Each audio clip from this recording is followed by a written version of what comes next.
Hello everyone and welcome back to my channel here on YouTube. Um, and today I would like to give you a brief introduction and basically talk a bit about Flask. Now, Flask is a web programming framework that is really close to my heart because it's one of the first major frameworks I really learned in Python, and Flask is what reintroduced that passion for web development back into me. So, Flask is really close to my heart, and that's one of the only frameworks I don't really need documentation for the basics of it. So I thought, why not make a small YouTube video and a tutorial to have a very small app on Flask. Now, Flask is a simple and intuitive framework for building web applications with the help of Python. And how Flask really works is it does the Python backend stuff and renders out simple HTML, CSS, and JavaScript. So, I mean, it's not necessarily just HTML, CSS, JavaScript. It can handle any web response, any supported format that includes JSON, text, HTML, anything. So you can use Flask for building APIs, for building small web apps, anything basically. And the thing I like so much about Flask is it's unstructured and it is really simple to get started. So unlike Django that has a particular file structure you follow, stuff like that, Flask is really open. It has no specifications. You can name stuff anything, although there are a few conventions and a few conventions posed by Jinja. So except those, everything else is really plain and simple. So with that being said, let me open up my terminal. I'm using Windows Terminal in no shell. Let me head over to my YouTube directory. As you can see, it's empty. Let's create a directory called Flask Simple App. Flask Simple App. Let's cd into that. Now, there's nothing in this directory. Maybe I can git init it. That will make it easier. But except that, there's nothing. If you're new, I would recommend just installing Flask globally with pip install Flask. But if you're an advanced user and hope to sort of upload your Flask project to GitHub or any hosting service out there like Heroku, which is quite popular, or fly.io, I would recommend you start by creating a virtual environment where you then install Flask and all of its dependencies, which would make it really easier for you to generate the requirements.txt file. With that being said, since you have Flask installed, let's just quickly touch app.py. Now, if you have Flask installed, you should have the Flask CLI installed as well, which by default looks for an app.py or a WSGI py. Now, it's not really important for you to name your apps this. You can just pass in the Flask app option, but for convenience sake, since Flask looks for these two files, let's just name our file app.py just for the simplicity of it. And yeah, with that, let's open that app and VS Code.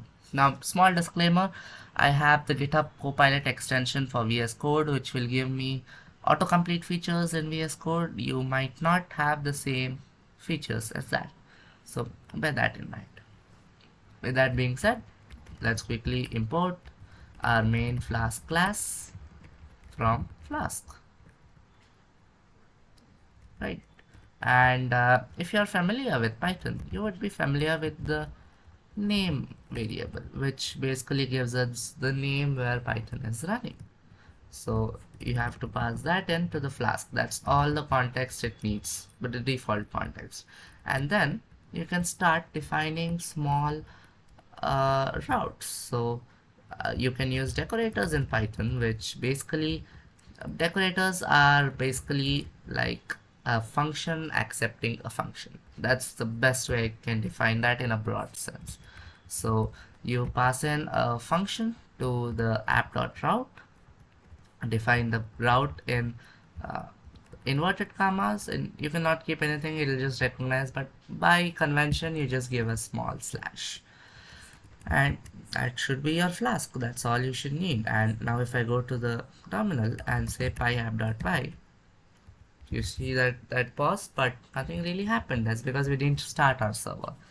Now, running Flask apps on production, you use a WSGI server like Waitress or there are many, I forget the names, but since we are running it locally in a developer environment, Flask comes built in with a really good WSGI server that whose name I forget. It's Wojak, if I'm not mistaken. I don't know how to pronounce that.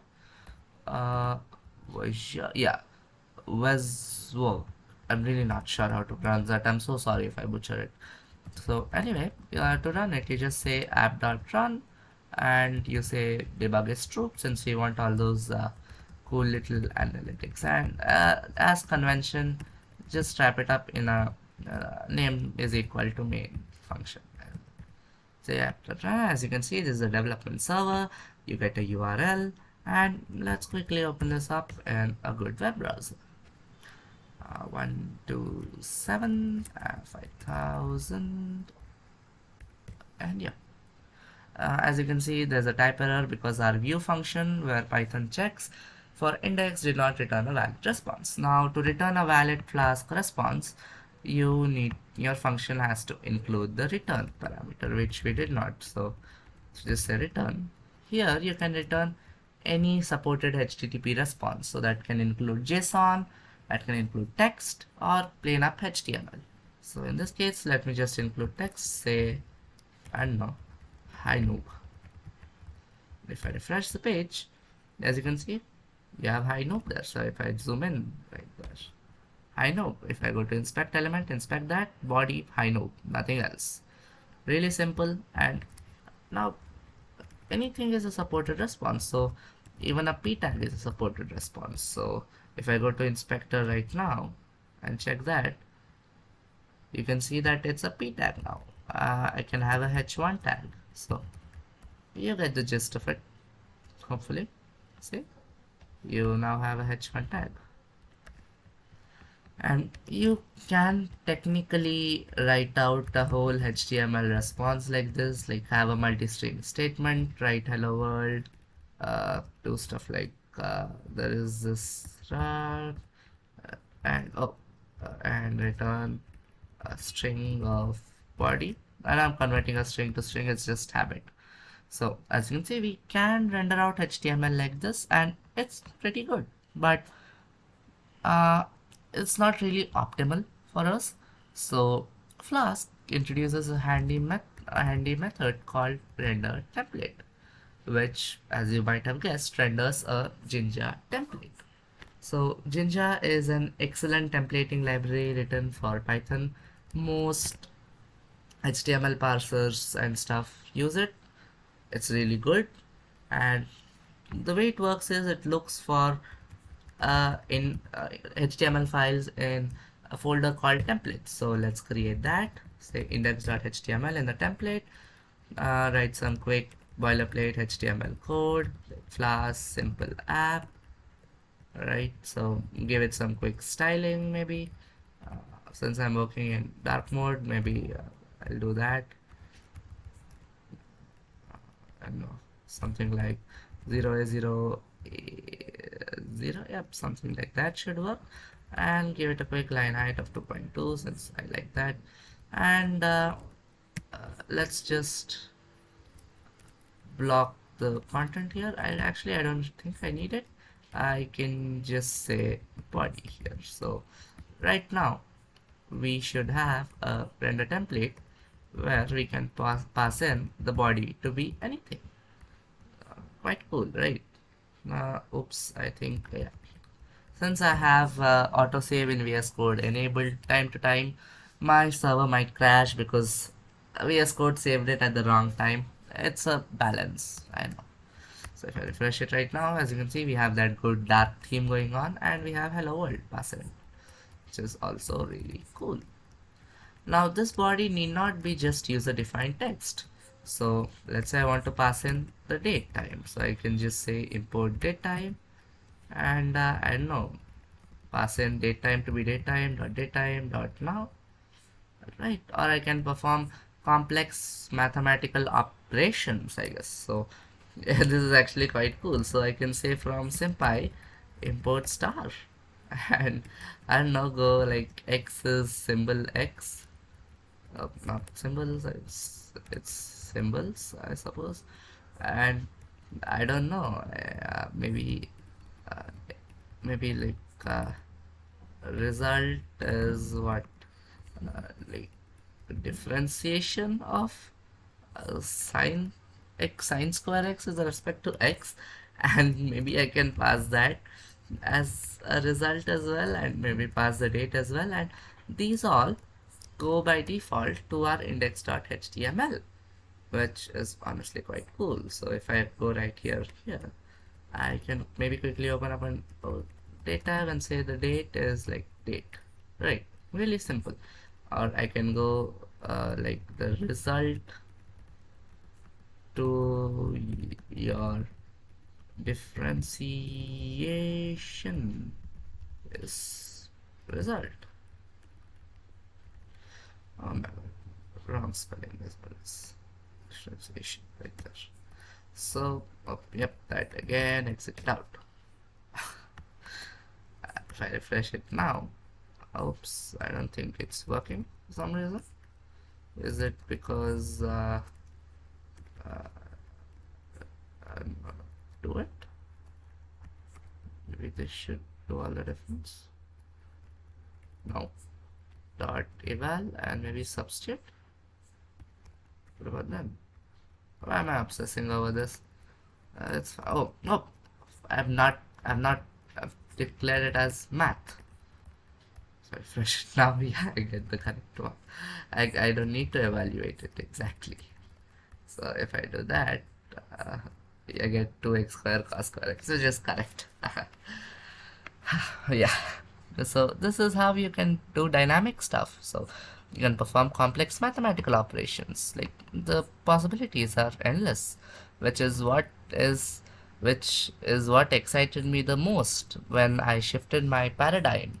This is completely new and I enjoyed it a lot. So hopefully you do too.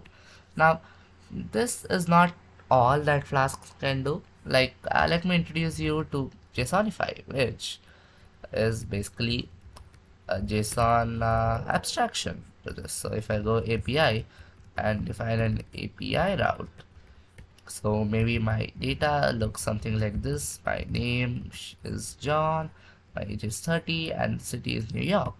I can now return JSONify of data and pass in a 200. So now if I head on over to API route, as you can see, Firefox shows me a really great view. Age is 30, city is New York, name is John, 200 request. So cool. It's awesome. Right. So I hope you can see how you can build an API with this. And the beauty of this is everything that is passed in to the index.html is sort of pre-rendered, so you don't need to worry about hydration and stuff like that like you do in React. So now since I have this data object, maybe if I wrap this around a span object like you usually do when you write normal HTML, and maybe give it an ID of date, I can quickly whip up some JavaScript. So I can say date span is that, and date span dot inner HTML is new date to dot local string. To oops, actually what I need to be doing is const date is dates new date date span dot inner HTML, and then date span dot inner HTML is that. So now if I go back over to my home part, as you can see, the date is no longer a fuzzy string. It's Friday, June 30, 2023, which honestly looks cool. And all of this is done from JavaScript. I'm not using Python at all. So if you see date time dot date time now, it'll give me a time dot time construct, which looks different. So new dot date, and I don't know how they match up together, but Apparently, the date syntax for JavaScript and Python is globalized. I mean, they do provide it in an international format by default, so I guess that makes it easier. So let's just change it. Flask is so cool, man. Wrap it up in a H1 tag, maybe. Flask is so cool. Oh, oops, I've done something there. Is this the one I have to pass? Do something wrong? Pass it like this. What do I have to do? I think I passed it correctly. Oh no, what happened? Oh, it doesn't like that. Okay. Maybe I can put the whole thing in something like main or something. This should work. Flask is so cool. Yeah. So this is Flask, and you can do obviously do a lot of things about it. I even have a whole paste bin alternative that I built primarily using Flask. So yeah, this is called no paste. You do have to check it out. It's quite awesome. And if you are a beginner with Flask, I highly recommend you check this out. I've implemented a lot of stuff that should be quite easy for beginners to understand. So if I go to paste right here, it's really simple stuff. So I have a routes.py where I have defined all the routes. See, I guess this you might be familiar with this. So app.route, def paste, right? Render template, home.html. I'm passing in a joke, the author, the latest URL, and the login. As simple as that. See? I know. It looks long, but if you know what we did here right now, this is basically all I'm doing there. So yeah, I really hope you check this out and tell me what you think about it. And till then, hope you enjoyed this video. This is the part one for the Flask tutorial-ish sort of thing. So if you do enjoy it, please let me know in the comments. So hopefully I can make another one, and maybe we can make a CRUD app with Flask, or I don't know, maybe we can play around Flask by making a simple Pokédex. Weird and cool stuff, I'll tell you. Yeah, so with that, hope you enjoyed the video. Thanks for watching. Hope you have a great day. I will try to have this code linked below. It's quite boilerplate, you won't really need it, but just in case, I will have it linked below. So thanks for watching. Hope you have a great day. Thank you. Bye bye.